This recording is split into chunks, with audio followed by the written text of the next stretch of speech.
Hello दोस्तों, welcome to my YouTube channel Aryam exam point. आज इस वीडियो में विज्ञान के महत्वपूर्ण क्वेश्चन लेके आए हैं जो कि सीटेट जनवरी 2024 एग्जाम में पूछे जाने वाले सेकंड पेपर के लिए बहुत ही महत्वपूर्ण है। पहला इसमें प्रश्न है, अधोलिखित को सुमेलित कीजिए। इसमें मिलाना है सबको। तो इसमें क्या होगा, जो विटामिन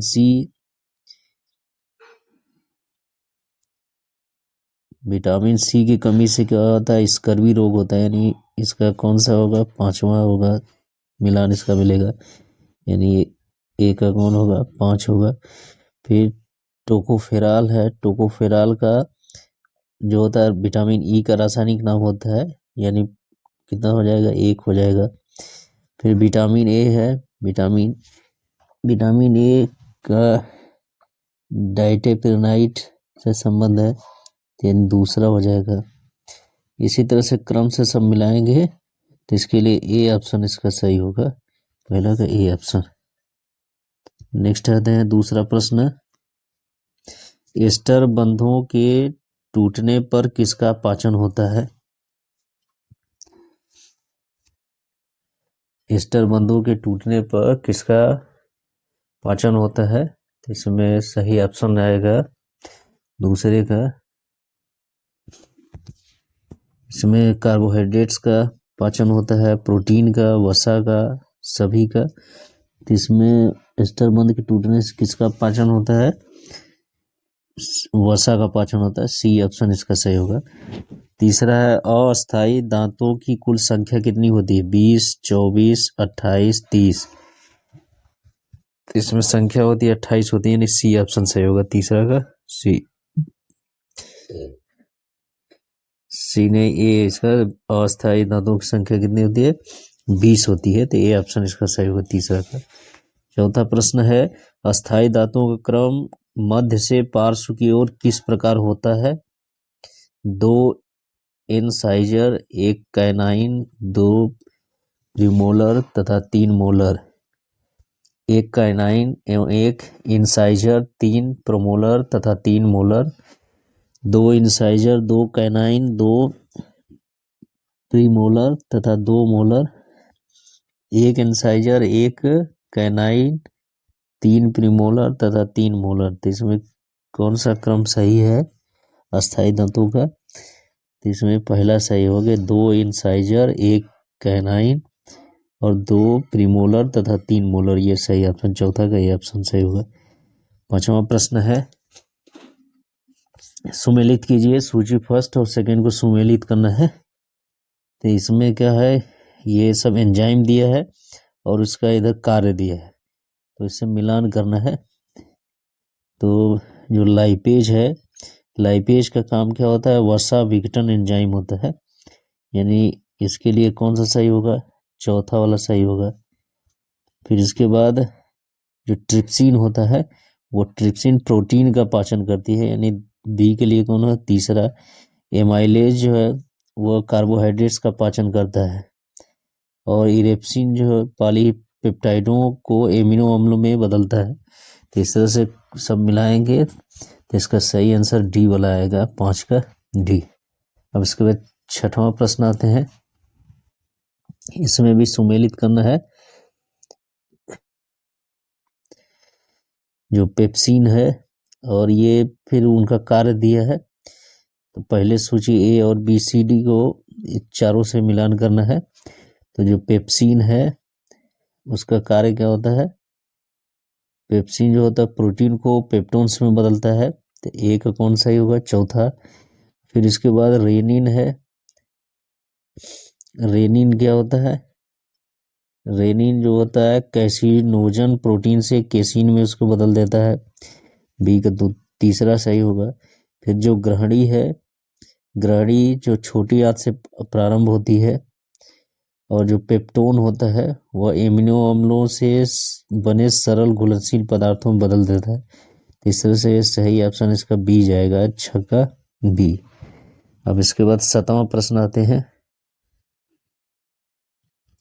कशेरुकियों के आमाशय में मुख्यतः किसका पाचन होता है, प्रोटीन्स का, कार्बोहाइड्रेट्स का, वसा का, इन सब का।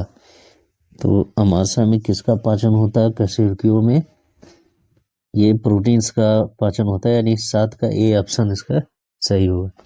8वां, आंत में पहुंचते ही भोजन का मिश्रण सबसे पहले किस तरल में होता है? पित्त, अग्नाशयिक रस में, आंतरिक रस में, इनमें से कोई नहीं।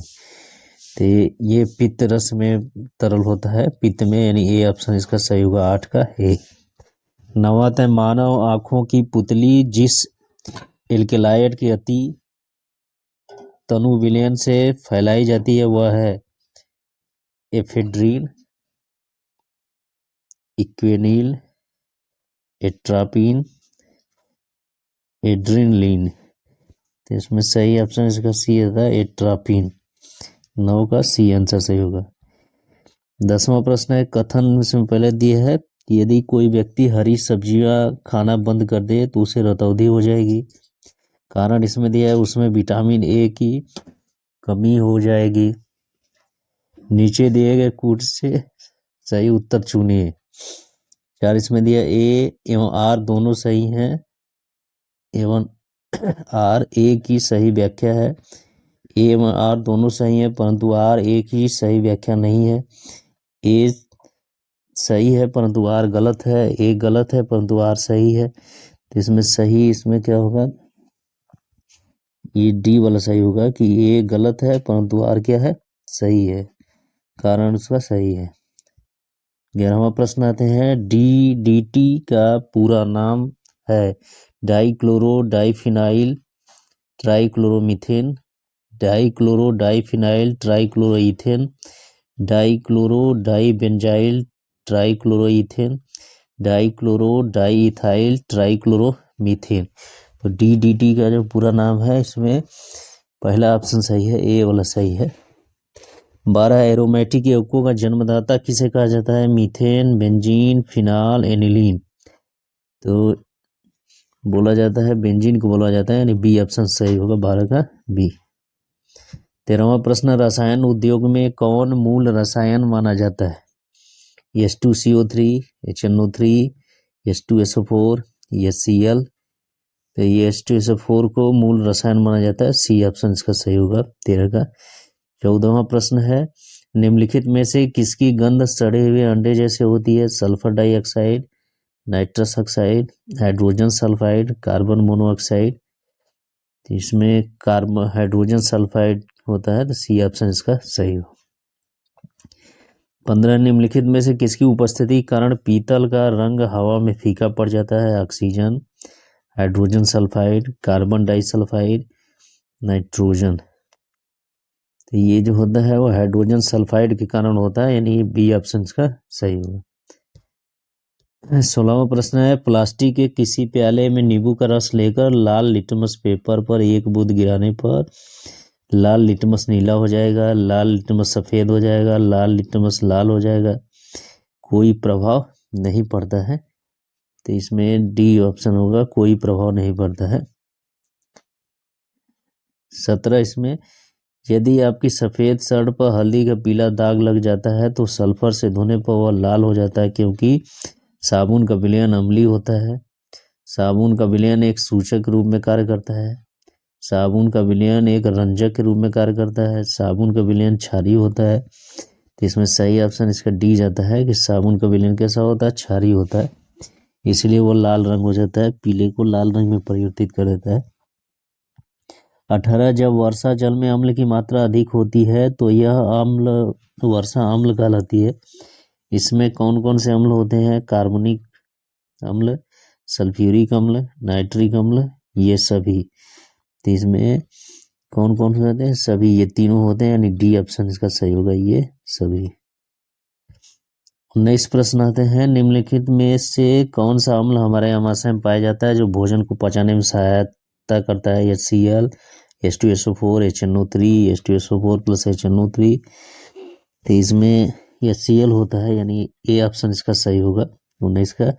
20 है, सुमित के रेस्टोरेंट में शीतल मृदु पेय की कुछ बोतलें हैं, लेकिन दुर्भाग्य से वे चिन्हित नहीं है। किसी ग्राहक को क्षारीय पेय देने के लिए वह बोतलों की पहचान कैसे करेगा? अनुमान से रंग देकर पहचान करेगा, लाल लिटमस प्रयोग करके पहचान करेगा, नीले लिटमस पर पहचान करके करेगा। तो किस पर करेगा इस पहचान? सी ऑप्शन होगा, लाल लिटमस पर प्रयोग करके पहचान करेगा। 21वां प्रश्न आते हैं, 1.5 मीटर लंबे व्यक्ति को अपना संपूर्ण प्रतिबिंब देखने के लिए आवश्यक दर्पण की न्यूनतम लंबाई होगी 1.5 मीटर, 0.75 मीटर, 3 मीटर, 2 मीटर। इसमें सही कौन सा होगा? ये 0.75 होगा, क्योंकि प्रतिबिंब देखने के लिए आवश्यक दर्पण की न्यूनतम लंबाई वस्तु की लंबाई की आधी होनी चाहिए। तो 1.5 का आधा हो जाएगा 0.75 मीटर। 22 है, दाढ़ी बनाने के लिए काम में लेते हैं अवतल दर्पण, समतल दर्पण, उत्तल दर्पण, इनमें से कोई नहीं। तो इसमें अवतल दर्पण का प्रयोग किया जाता है। तो ए ऑप्शन इसका सही होगा 22 का। 23वां प्रश्न है, जब कोई वस्तु दो समांतर समतल दर्पणों के बीच रखी है तो उससे बनने वाले प्रतिबिंबों की संख्या होगी 2, 1, 6, अनंत। कितनी संख्या होगी इसमें? अनंत होती है। डी ऑप्शन इसका सही होगा। 24 है, पानी में हवा का बुलबुला वैसे ही काम करेगा जैसे करता है उत्तल दर्पण, उत्तल दर्पण, अवतल दर्पण, अवतल लेंस। तो इसका सही ऑप्शन होगा डी, यानी अवतल लेंस। धूप के चश्मे की क्षमता होती है 0 डायोप्टर, 1 डायोप्टर, 92 डायोप्टर, 4 डायोप्टर। तो इसका सही आंसर इसका मतलब 0 डायोप्टर, ए होगा 25 का, ए आंसर सही होगा। 26 प्रश्न आते हैं, 3 रंग मूल रंग है, ये है नीला, पीला और लाल, नीला, हरा और लाल, पीला, हरा और लाल, नीला, पीला और हरा।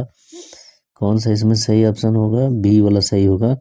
नीला, हरा और लाल जो होते हैं मूल रंग कहलाते हैं। 27 से सबसे कम तरंगदैर्घ्य वाला प्रकाश है, लाल है, पीला है, नीला है, बैगनी है। सबसे कम तरंगदैर्घ्य का जो प्रकाश होता है वो बैगनी होता है। डी ऑप्शन इसका सही होगा। और सबसे अधिक तरंगदैर्घ्य वाला प्रकाश लाल रंग होता है। 28 है, कैमरे में किस प्रकार का लेंस प्रयोग में लाया जाता है? उत्तल, अवतल, वर्तुलाकार, सामान्य मोटाई का। तो उत्तल लेंस का इसमें प्रयोग करते हैं कैमरे में, ये ऑप्शन सही होगा 28 का। 29 प्रश्न है, आइरिस का क्या काम होता है? आंख में आने वाले प्रकाश की मात्रा को नियंत्रित करना, आंख में जाने वाले प्रकाश की मात्रा को लौटाना, प्रतिबिंब लेंस को चित्र भेजना, इनमें से कोई नहीं। तो इसका पहला कार्य होगा ये वाला कि आंख में जाने वाले प्रकाश की मात्रा को नियंत्रित करना। 30वां है, मानव आंख की रेटिना पर कैसा प्रतिबिंब बनता है? वास्तविक तथा उल्टा, वास्तविक तथा सीधा, आभासी तथा उल्टा, आभासी तथा सीधा। तो जो प्रतिबिंब बनता है वास्तविक और उल्टा बनता है, यानी ये ऑप्शन इसका सही होगा। तो इस तरह से हम लोग देखिए 30 प्रश्नों की श्रृंखला जो कि परीक्षा के लिए बहुत ही इम्पोर्टेंट है। यदि ये वीडियो अच्छा लगे तो मेरे चैनल को सब्सक्राइब करें, वीडियो को लाइक शेयर करना ना भूलें। Thank you.